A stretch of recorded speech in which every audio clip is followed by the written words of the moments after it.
Okay, friends, so we are at the Fort Davis National Historic Site. And we're going to have some lunch, and then we're going to take a look at the fort.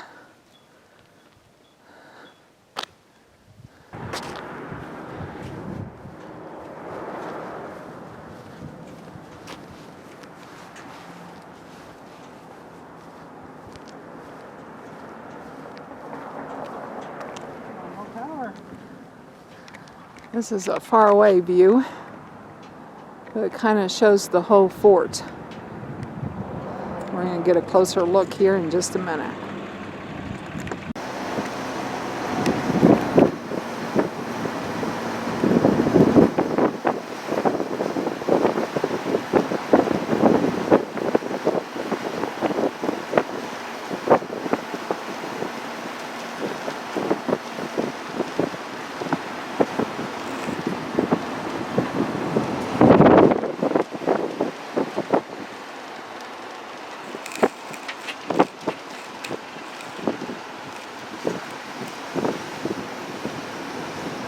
Those brick foundations are where some of the fort used to stand. And they have signs in front of them that tell what they are.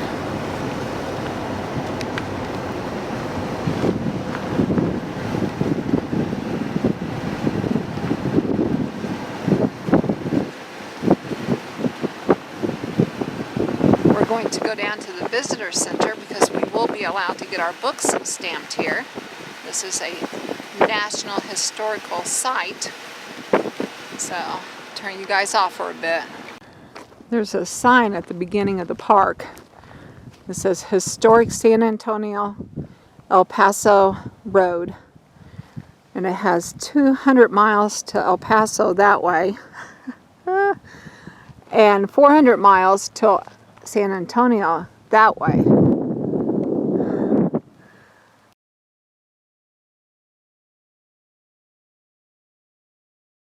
Can you imagine how long it must have taken them back in those days to travel by horse or covered wagon to get to these places? And today we have Alice the Ark bringing us. Alright, we're going to go down to the visitor center now. Cute little picnic areas they have out here. First contact.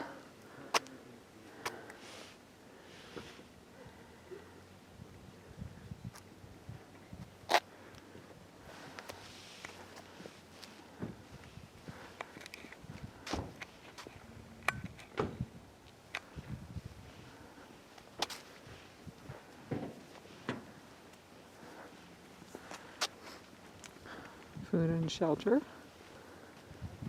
The lodges were generally built of willow withes stuck into the ground and bent over to form a round-topped hut.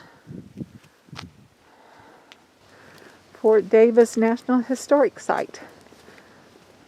There's the visitor center. I thought after we got in that I... Yep. It was dedicated 1960.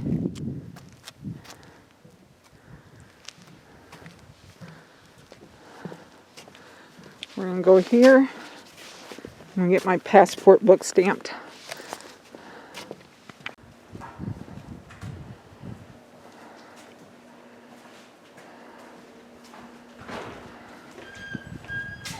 Hi, how are you? Hi. Okay. Yeah. Okay, friends, so I'm getting my stamp done here at Fort Davis. Where would you like it? Right here. Let me try to get to where you can see it better. Yep.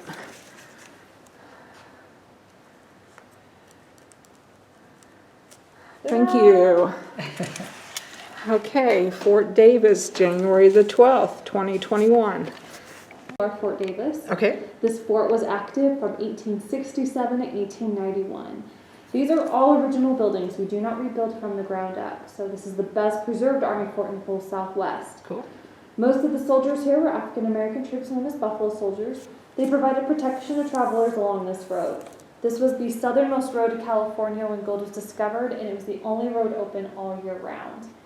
You're currently here at the Visitor Center. The buildings you can go into are going to be the barracks next door. You'll see how enlisted men lived and artillery that they used. You can walk through the first section, but you'll have to look through windows to see the north end.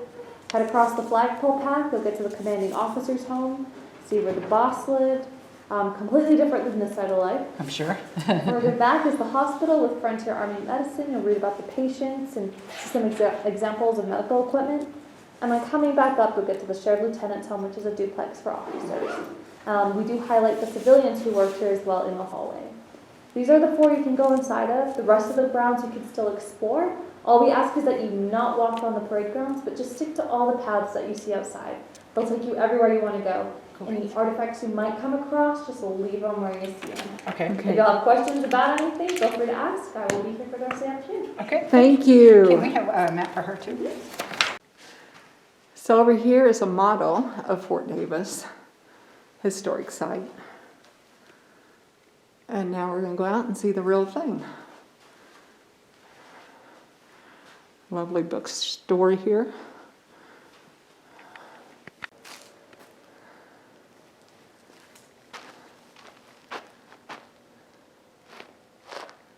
Some of the barracks over there. Has a path that goes all the way around. This is like the parade formation field. They do not allow you to walk on it, but you're allowed to stay on the paths here.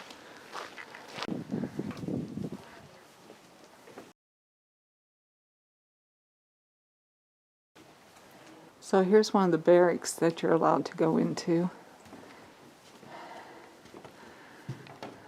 This is the way they used to travel.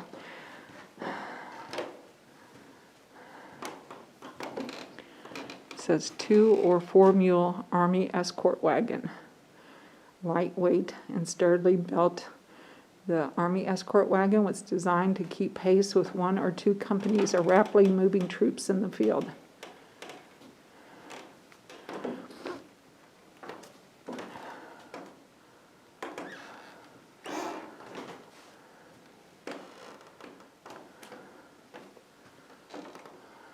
Special items required for the care of the horse included hobbles, picket pin, feed bags, horseshoes, comb, and a hoof pick.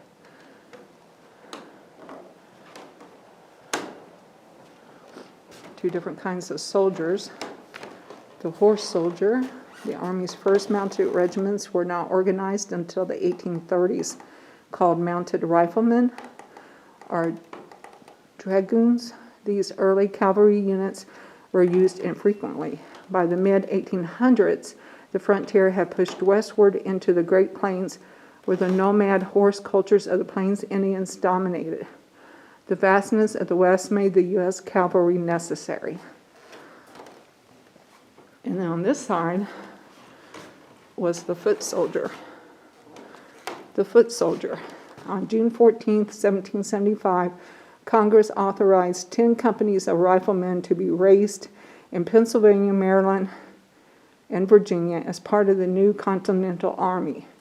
The infantry became the mainstay of the new army and guarded the frontier long before permanent mounted units were organized. These foot soldiers remained vital even after the introduction of the mounted troops to the frontier operations. We have to wear a mask during their indoor exhibits, so I'm hoping you can hear me through my mask.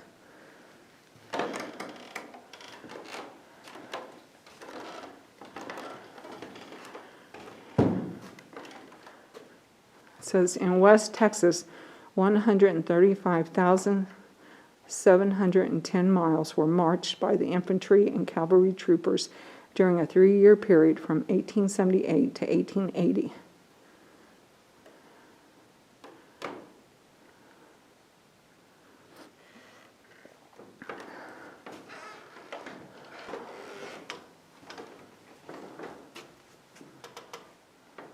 Talks about all the different cemeteries located here at Fort Davis.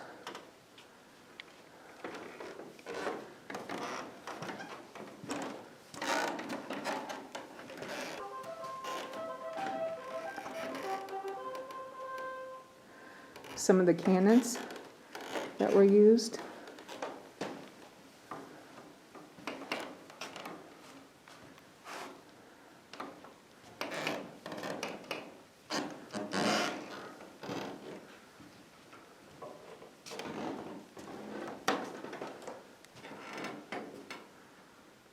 It came from a very, very large tree.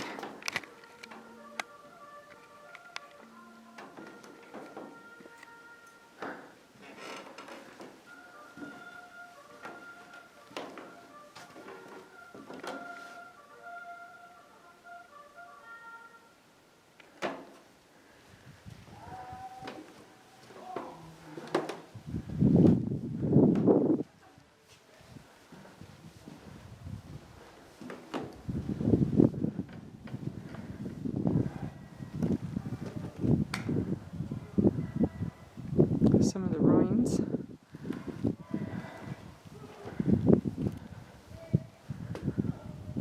This used to be a mess hall and kitchen.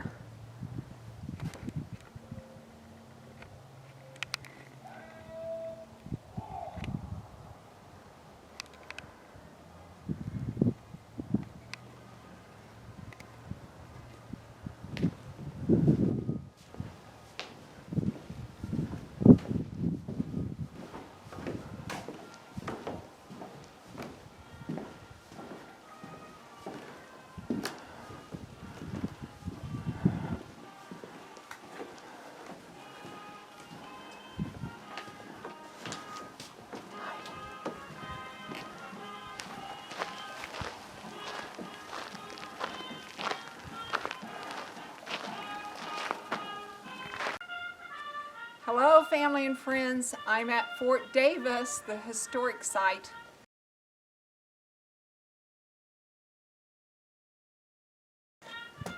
And I wore my special Texas flag, I love Texas shirt in honor of the historic site. And you can hear them playing the anthem in the background. That enlisted. This is a furnished barrack. Yeah, you can't really. Are we allowed to go in? Okay. Yeah. Yeah, I can't see. I think you can see a little bit better into this one. This is the way the barracks were set up.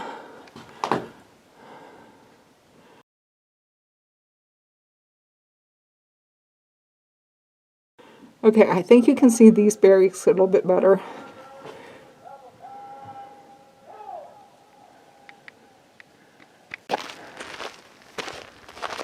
So Jody and I are going to walk the loop that goes around. And when we get closer to things, I will tape. But until we do, I'm going to turn you guys off. So see you in a bit. So here are some of the foundations, the ruins of the old fort. The older fort, I should say. Because this whole fort is old, but some parts of it is older than others.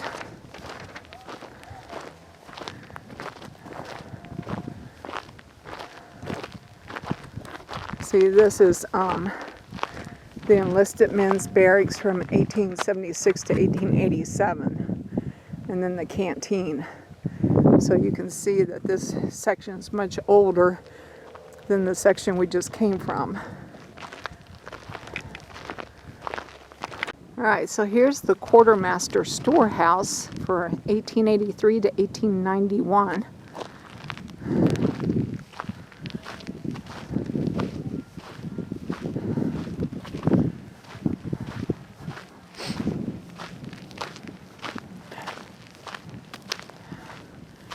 We have a cannon down here.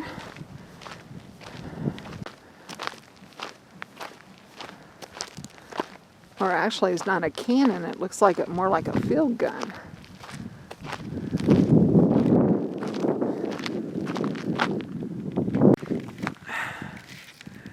Okay, guys, we are at Fort Davis right now, and we're just doing some walking around.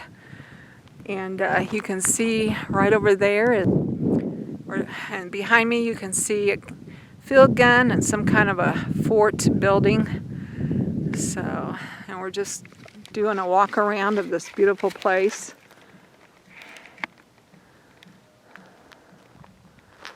With those hills in the back. Just beautiful out here.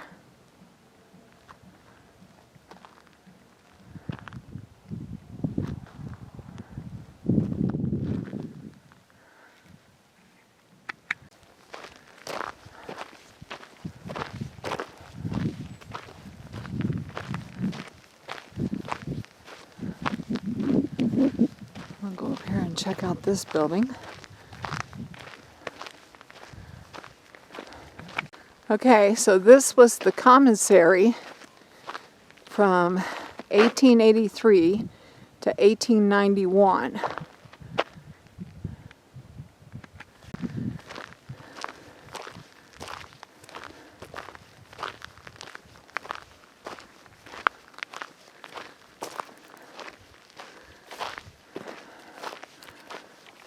up here and see what this is.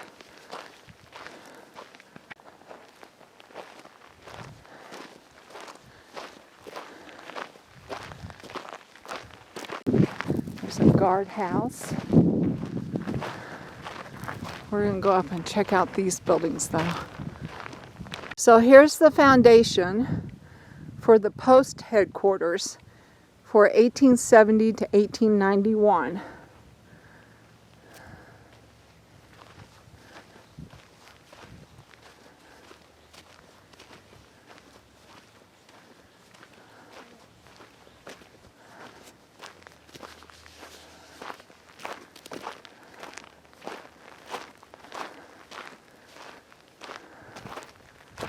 Oh, and this is the post chapel.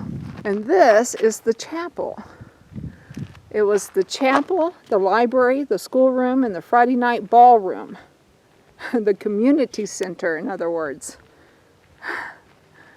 Pretty cool. Okay, and then also on the post chapel sign, it talks about Lieutenant Henry O. Flipper. Henry O. Flipper became the first black graduate of West Point in June of 1877. And 1 month later, he accepted a commission as a second lieutenant assigned to Company A of the 10th United States Cavalry. So congratulations, Lieutenant Henry O. Flipper. Very good. That's married men. Over there. Yeah.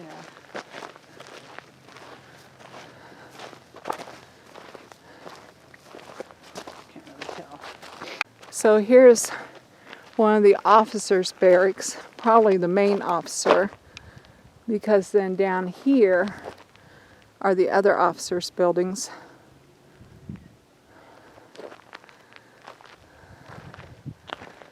This is the one that they use on the postcard, though. So we're walking up here behind the officers' barracks is the hospital. We're going to go down and check it out because the way we understand it, you can go in and see the hospital back in that time.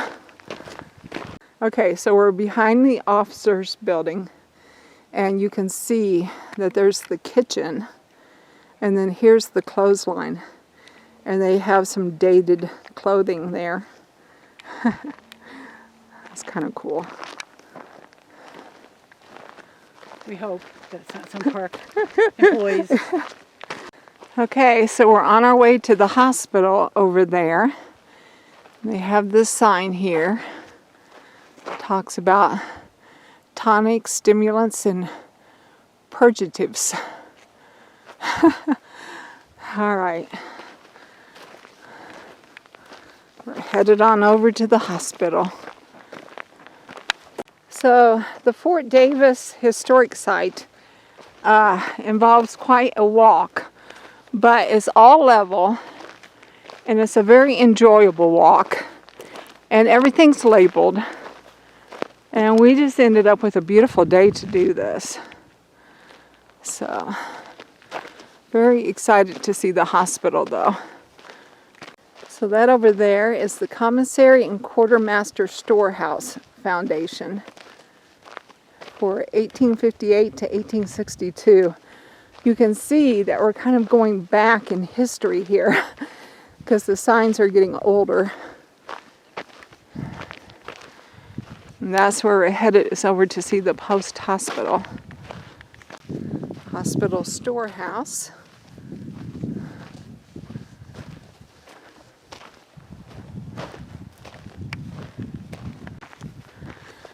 So we came to the front of the hospital to take some pictures because it's a much better angle. So now we're going to go in.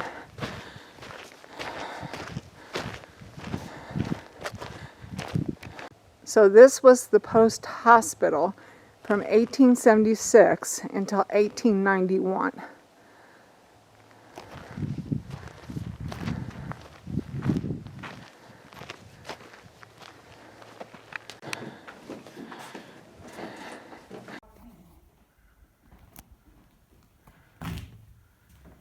So we're at the hospital here.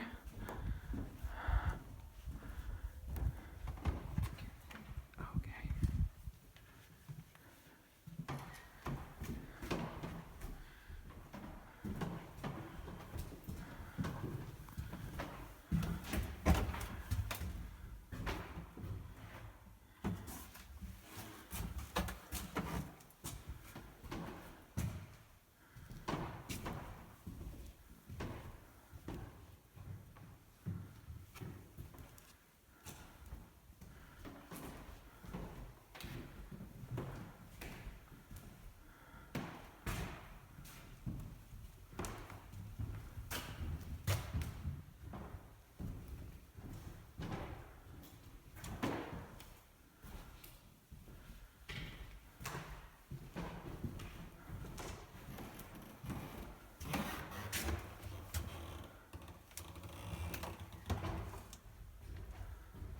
Oh my goodness. Look at those surgical instruments. Those doctor instruments.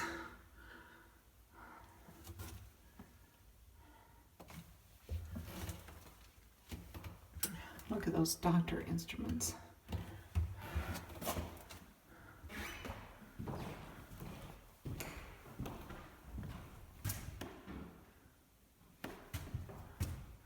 Frontier medicine was not as primitive as one might imagine.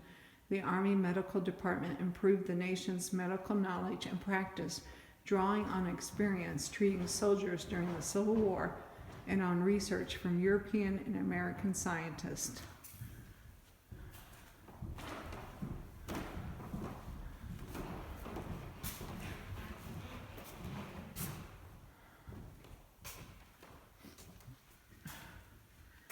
Life was more deadly than battle. Contrary to heroic deaths dramatized in Hollywood movies, most people who died at frontier army forts perished from disease or illness, not from wounds suffered in battle. In the late 19th century, soldiers and civilians died relatively young. The average American lifespan was 48 for a white man and 33 for a black man.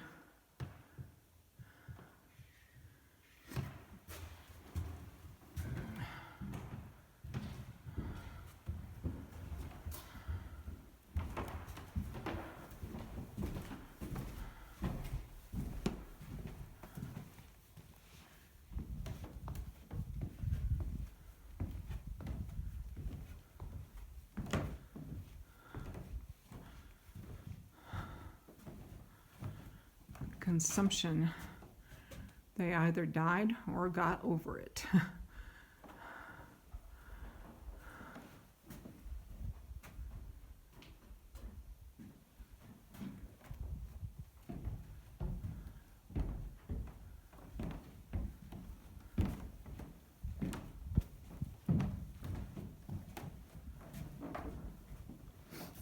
Almost 50 surgeons served at the military post at Fort Davis between 1854 and 1891. The Army Medical Department hired only the cream of the crop, some of the country's best physicians. The elite medical corps had high standards.